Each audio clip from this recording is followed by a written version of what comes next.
25th Sunday in Ordinary Time, Cycle C. The Communities of Action and Solidarity and Association Jesus Solidarity invite you to listen to the Living Gospel for September 21. So let us meditate on the Gospel according to Luke chapter 16, verses 1 to 13, with commentary from Father Patxi Loidi in the voice of Brother Balaan. Proclamation of the Holy Gospel according to St. Luke. Jesus said to his disciples, "A rich man had a steward who was reported to him for squandering his property. He summoned him and said, 'What is this I hear about you? Prepare a full account of your stewardship, because you can no longer be my steward.' The steward said to himself, 'What shall I do now that my master is taking the position of steward away from me? I am not strong enough to dig, and I am ashamed to beg. I know what I shall do so that when I am removed from the stewardship, they may welcome me into their homes.' He called in his master's debtors one by one. To the first he said, 'How much do you owe my master?' He replied, 100 measures of olive oil.' He said to him, 'Here is your promissory note. Sit down and quickly write one for 50. Then another he said, 'And you, how much do you owe?' He replied, 100 cores of wheat.' He said to him, 'Here is your promissory note. Write one for 80. And the master commanded that this honest steward, for acting prudently, for the children of this world are more prudent in dealing with their own generation than are the children of light. I tell you, make friends for yourselves with this honest wealth, so that when it fails, you will be welcomed into eternal dwellings. The person who is trustworthy in very small matters is also trustworthy in great ones. And the person who is dishonest in very small matters is also dishonest in great ones. If, therefore, you are not trustworthy with dishonest wealth, who will trust you with true wealth? If you are not trustworthy with what belongs to another, who will give you what is yours?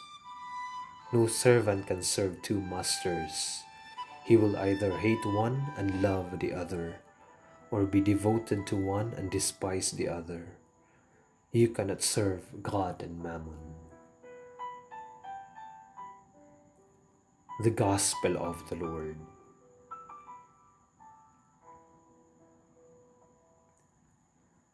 Father Patxi's commentary. Dear friends, affectionate greetings. Let us look at the parable. The evangelist placed loose materials pertaining to money at the end of the passage. What impression is the parable giving us? It's a bit weird. It seems like an invitation to dishonest scheming, to cheat and steal. But we already know that this cannot be. So what is Jesus praising? The acumen and the talent of the administrator. And what isn't Jesus praising? The administrator's dishonesty, the trap and theft. So does Jesus want us to be smart and clever? Of course. But he also wants us to be cunning, active and dynamic. Why does he want cunning and savvy disciples? For us to continue his work effectively. And he has an important warning. The people of the world are more cunning in their business than the children of light in the things of God. What then is being a Christian according to this parable? Very simple. Believe in Jesus and continue his cause. But we have made Christianity the religion of worship and the right life, and we have abandoned the pursuit of his cause, the kingdom of God, which is fundamental. The expression unfair money comes as a surprise. The Jerusalem Bible makes this comment: money is called unfair not only because the administrator of the parable has acquired it with bad intent, but also, in a more general way, because in the origin of almost all fortunes, there is some injustice. The parable is much more demanding than it seems. To be shrewd and savvy in the things of God, you have to sacrifice time, comfort, and money.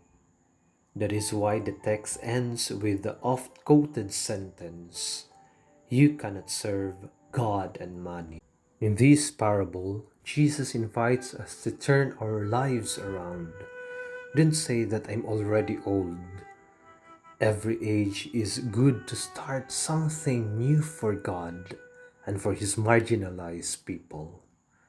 We have to take a leap to be active and ready in the things of God. We need sacrifice and inventiveness, and this is given by love because love invents.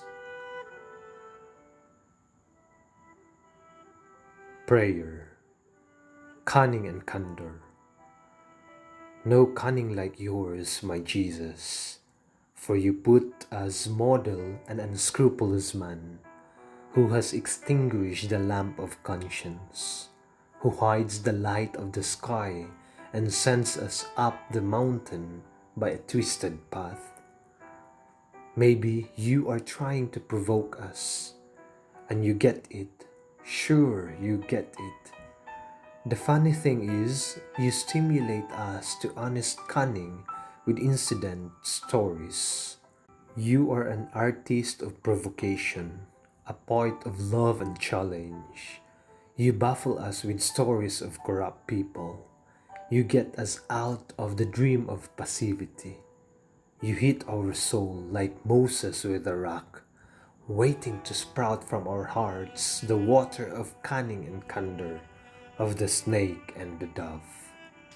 Send us, Lord, the wind of your Spirit, to steer our stagnant waters, to fan the embers of faith, and lift us from numb love, to change the old world into new.